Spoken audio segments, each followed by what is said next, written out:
Hey guys, Brennan Panola here. The date today is the 27th of September 2016. The reason I state that is because this is a video that is likely to become dated pretty quickly. This is not one of my normal instructional videos. This is a video giving a very unscientific review of the 5D Mark IV, which just came out less than a month ago, right at a month ago. So, you know, some people that pre-ordered it have received it, but as a Canon shooter, when I looked at some of the initial specs, the Canon rumor stuff, and then the subsequent YouTube videos that popped up very quickly, most of the reviews have been pretty negative that I've seen. Most people saying that the video codec is inefficient and the 4K format that they use is not what people most commonly need, and it's just basically outdated technology. And if you've been waiting for this camera for 4 years like I have, it's been kind of frustrating. But I've been looking at possibly selling everything and moving to Nikon, and fortunately a friend of mine got a 5D4 pretty quickly and was nice enough to let me borrow it for a day. So not only got to get my hands on it, shoot with it, but also got to put some files together. So I'm just gonna kind of go over what I've thought about it and then go over some files. I'm primarily a real estate photographer. I do other things, but kind of that's my day-to-day. So I'm not going to look at the video on this. I'm not going to look at anything that doesn't really apply to what I do. So if you disagree, like, why did you shoot at that ISO? It's because it's not what I use and what I do. So if you do what I do, this kind of really hones in on what this camera can do for you or the ways that it might let you down. First of all, I don't have the camera anymore, so I'm not doing an actual, walkthrough hands-on. Obviously, just looking at pictures here, but I'll describe kind of what my experience was. The body feels really solid in the hands. I really liked, obviously the alloy is really nice, the full alloy, but it is a little bit lighter. I felt like it felt really nice. Maybe just because it was a brand new camera versus an old worn-out one. But the first thing that I noticed when I was just holding it in my hands at my desk and just taking snapshots of whatever sitting in front of me on my desk, the screen is awesome. You kind of forget that the screens on these cameras haven't really gone past 1,000 pixels in 8 years, since the 5D2, when they finally broke into 3-inch screens, 3.2-inch screens. They've never really been super high res by today's standards, and this one is significantly higher resolution, and immediately when looking at it I could tell. I was like, wow, that is a little bit sharper. Maybe you have to have really good eyesight, which I feel like I do, to see the sharpness, but I was pleasantly surprised by that. Secondly, one thing that I've never really heard anybody complain about, but I've always had a problem with, is the if you want to call it dynamic range, or the color gamut or tone range or whatever on the screen, is not great on the 5D3 and the 6D that I use all the time. A lot of times if I'm taking a really contrasty scene shot, things in the shadows get blocked very quickly. Like if you've got shade and shadows all around a house that's in the sun, the shadow areas appear to be much darker than they are, which when you can adjust for that if you're aware of it, but it can mislead you to overexpose if you're trying to not to block those shadows. So I felt like this, in the limited use that I had it for, I felt like the range of what you see on the screen was more accurate, that shadows weren't blocked out. It was what you saw in the file on your computer matched the screen much better. Secondly, the autofocus is straight up amazing. It was people talk about it being borrowed from the 1DX2, but we heard the same thing about the 1DX, kind of passing down some of its autofocus features to the 5D3, and I was really, really impressed. Not only is it incredibly fast, but it's accurate. I felt like sort of the same ways that the 5D3 was a step up from the 5D2, the 5D4 is. Maybe not in all the ways people expect. People just expect a magical camera. But a lot of the things that I was happy about, pleasantly surprised about in the 3, I feel the same way about the 4, and I'll explain that in a minute. So yeah, the autofocus is crazy fast, noticeably faster. And what I was most impressed with was that, like I said, I borrowed somebody's camera. They'd already shot with it for a while, and they had all their settings set up the way they wanted. And I didn't even realize until I was almost done testing the camera after a whole day that when in live view, He doesn't use the quick mode, basically where when you want to, quick AF mode, where you want to use autofocus, you pick your AF spot on live view, and as soon as you press the shutter or back button, whatever you use, it'll close the shutter, use the regular AF method to focus on that spot, and then open back up and show you live view again, which is just the quickest way and most accurate way of doing it, because the sensor-based AF has never been that good, especially if, when you're shooting an interior that's really dark with the lights off or whatever. The sensor-based autofocus is pretty much useless. I never found that it would just hunt almost every single time. Now this guy uses that sensor-based because he shoots some video and things like that, and I didn't realize until I was almost done that the whole day in dark houses I was using the sensor-based AF, and it was just as fast, if not faster, than standard autofocus on my 5D3. I mean, every shot was nailed, every shot was very quick. It just suddenly dawned on me, oh, the shutter never closed. I was like, well, that's pretty impressive. Which really helps out with video, or if you want to use the touchscreen aspects. They obviously rely on the sensor being exposed the entire time for constant feed there. So nice improvements on the AF. Button layout is pretty much the same. You get that one little extra button on the back, which is assignable, which is nice. It's just one more thing that you can have at your disposal to change settings. Other than that, there's not a whole lot that when you first pick up the camera that seems that much different. The menu structure is a little bit different, obviously. I think the viewfinder is a little different. There is the option to have a level that you see in the eye viewfinder, which is nice. It's a little distracting. It requires you to kind of add one more level of balance. You're trying to hold the camera steady, focus on your settings, and level the camera. I guess that's more if you're going to be handheld, but I thought it was a nice option to have. So that's really all I wanted to say about just the experience of holding and using the camera. Let's talk about the files a little bit here. So like I kind of hinted to, I didn't really want to do tests at ISO 100, just kind of let's just see what the all-out image quality is.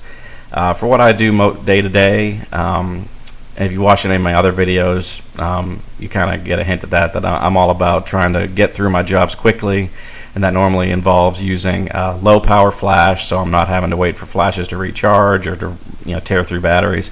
I shoot at fairly high ISOs. It's just part of my workflow. I'm normally fine with it.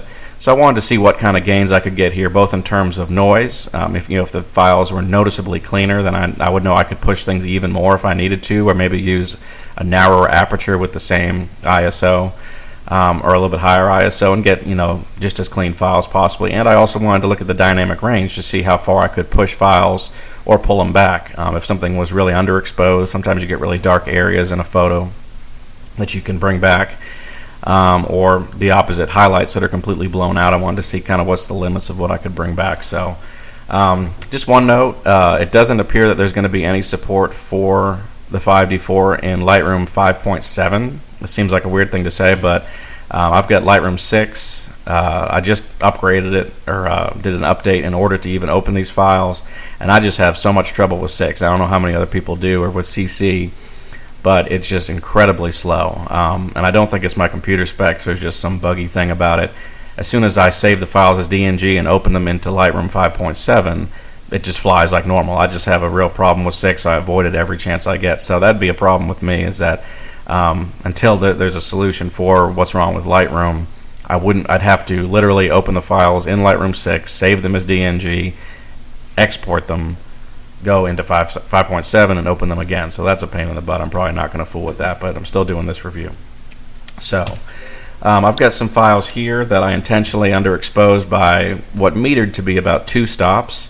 I feel like you could go further than that just to kind of see the absolute limits of what this can do, but if you're missing by more than 2 stops, I would hope that you caught it and did another exposure. But I've got my alerts turned on here, shadows and highlights, and I wanted to push these files by 2 stops just to see, not 52 stops, just to see what kind of noise started popping up and what kind of detail I could get back. So here is before. You can see areas like the seat cushion, the coffee maker here. And sorry, these aren't super scientific, guys. I didn't shoot a test pattern or something like that. I literally just set up a tripod in my kitchen, so just kind of getting a very general idea of what these can do. So this is the 5D3 file for comparison. Fairly noisy there. This is already at ISO 1000, so there's already some noise there that's just getting kind of exaggerated by the push process. 5D4, going to here, just let it resolve pretty quickly. I felt like, and this is something I found across the board, the noise levels, if I can line up the same area here, the noise levels seem to be pretty comparable, but there's a little bit more detail. Obviously some of that just stems from it being a 30 megapixel camera versus 2. But what I found from the 5D2 to the 5D3, everybody was hoping, oh, now I can shoot at ISO 10,000 or whatever it was back then. The limit was kind of like 1600 with the 5D2, and now the limit went another stop or so. 3200 was what people were okay with.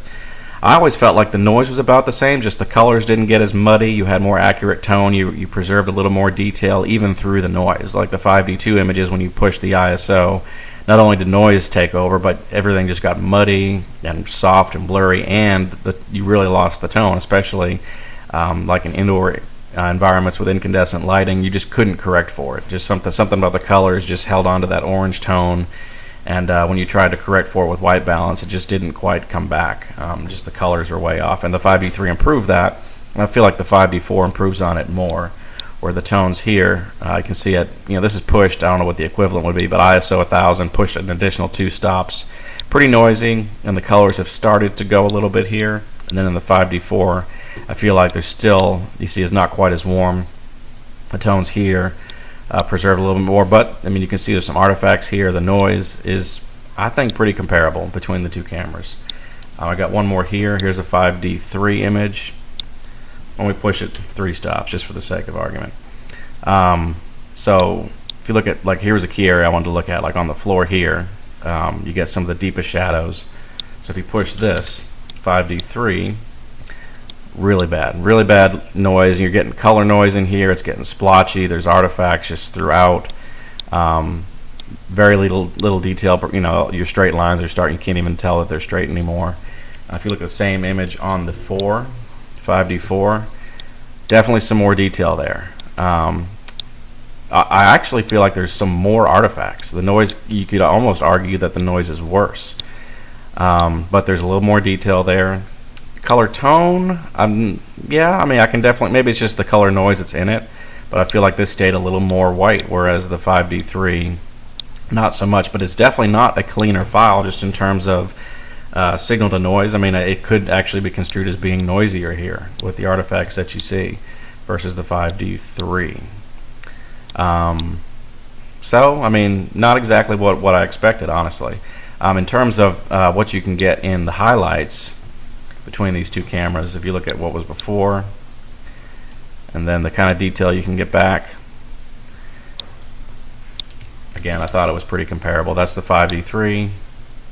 And here's the 5D4. Good amount of noise in the highlights here and the midtones. Indistinguishable, if you ask me. Obviously, a little more resolution. I mean, the more pixels you have, the more pixels to get noisy. But I didn't really feel like there was much of a cleaner file there. Now back to the pull side. I overexposed these by, I think this might have been 3 stops, just to make sure that you got a real good blown out image. You can see I've completely lost detail here. This is the 5D3 again. Whole window area has completely blown out. The window, obviously, you're not going to get that back because I'm probably 10 stops over what that should be. But I wanted to see how much detail I could get back versus the 5D3 here. So if you go back, let's just see how far I can go. Right there, it says it's not overexposed, but if you keep on taking it, you can kind of tell that this doesn't follow the rest of the tones in the room. It kind of, at some point, you can only go so far, and you can tell you start to get some color. The integrity of the color really falls off. You got some green picking up in this area right here. So let's just take 3 stops for a comparison. Maybe I think it was 3.5 is where I used it initially. And this is, again, this is just rescuing highlights. Although I'm doing it with exposure. So that's the 5D3, here's the 5D4. Again, if you look right here at the color, like I said, when you pull this down far enough, you start to lose this. This is getting some green, some blue in it. I hope it shows up in the video. And then in the 4, a little bit less. It's there, but I mean it's just a little bit less. Obviously, ISO 1000, and then you pull it down. Noise isn't going to be quite the same factor here. It is there just by the ISO, but as far as how clean the files are, again, it's pretty comparable.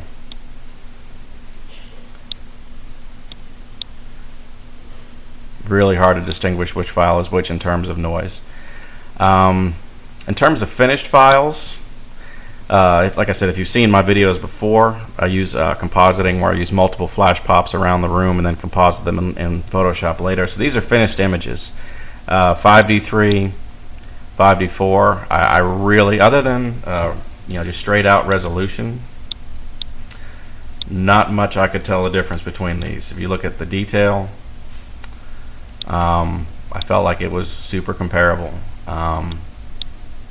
The net noise, because I was at the same ISO, it shouldn't matter that much, but when you get nice illumination, this is kind of what you can see things in practice. Felt like the noise was about the same.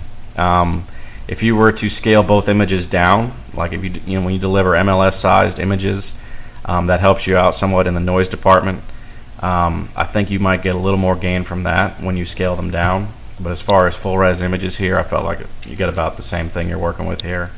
One other shot, this room had a lot more shadow. It wasn't quite as well lit. So this is a good place where once everything was lit up, I felt like I could go in and kind of see where noise was practically. Because if you're lighting things well in real estate, you're not going to have really deep shadows that you have to pull back 2 stops. So I felt like here's a good example of where if you're seeing noise in well lit areas, that's where you're kind of crossing the border there. So 5D3 shot, 5D4 shot. I felt like this did, again, preserve the tone a little bit better. This one I felt like it kind of lost a little bit of the tone. Fortunately, things didn't go orange like they used to with the 5D2 when you pushed it. But this just looked a little more natural to me. But if you look at these areas here, see how much noise there is there. This was at, what was the ISO? I believe this was at 1002. I think it did everything at ISO 1000 and F10. And if you look at this is a 5D4 image, you look at the shadow there, you can start to see that edge. The noise has kind of deteriorated the detail in that. 5D3 image, again, very, very similar. If anything, I mean, you could almost go the wrong way and say, I think that this is if you didn't know which was it, you might say this was the 5D4 image and this is the 5D3, because the 5D4 honestly looks just as noisy, if not a little bit worse. It does, again, more resolution. There's going to be a trade-off. You're less density as far as the more density as far as the pixels go. Technology only goes so far. So that, like I said, I just had about an hour with this camera before I had to go to work. But this was what I was looking for, guys, is what I can get out of files at the same settings, not the all-out, straight-out image quality, but what I'm going to be using it for in my day-to-day. I wanted to see what I could expect, and I felt like not really a whole lot of dynamic range added. If you were to look at a file, not something I had time for, but if you were to look at a real contrasty file, you might have be able to bring both ends in, rescue a little more shadows, a little more highlights. But as far as really rescuing a file, I felt like there wasn't a whole lot of gain there. So that's kind of what my conclusion was. That the camera feels great, the autofocus is amazing. If you use it for events or things where autofocus matters, even in dark environments, it works really, really well. But I didn't feel like the gains here from the actual files in terms of noise and dynamic range were really, really worth dropping $3,500 on it. So I'm probably not going to be buying one anytime soon. And because my cameras are getting pretty old, I'm still considering selling those and going to Nikon. I wish I had a Nikon D750 to compare these against, because I feel like that there could really be a difference there, but I don't have that. But as a lot of people will say, I mean, the 5D3 is still a great camera. 5D4 is a little bit better camera in some ways. If you know how to use your gear, it shouldn't really matter what the camera shortcomings are versus some other ones. But for some people, you kind of want to feel like you can really push things to their limits and know that you're getting the most out of what you spend a lot of money on. So I wish I had more for you. Like I said, I just had the camera for a short while, but I hope this kind of helps some people make some decisions. If you were expecting a camera that you can shoot at ISO 10,000 with no detriment, I don't really think that's going to be the case. Minimal, if anything, as far as the noise gains go. That was my observation. So, until next time, guys, enjoy and make some good decisions.